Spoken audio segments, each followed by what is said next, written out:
Міне біздің ләзгі қартаныш не бауыр салып.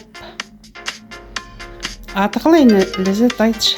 Не істеп жатсың? Бұны әсік деп айтады. Бірақ енді қартаның ішіне салынған бауыр ғой. Мынау құрғақ қалақта жеген кезде сүйкімді болу үшін мына майға салынған бауыр дәмді болады. Мына қартаның ішіндегі майға көздің бойына салынады. Жағына бұл енді деликатес дейді ғой. Қазіргі современный тамақ. Күшті дәмді болады. Бауырда қалып қоймай, бауырды көп адам ұната бермейді. Құрақты жемейді. Бірақ бауыр енді өте пайдалы. Көтереді, жеңіл аз.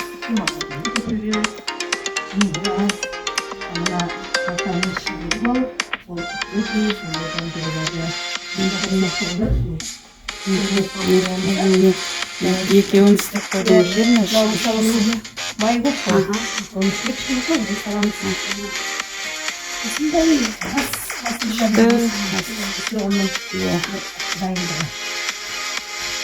Тойға жақсылыққа тегіз.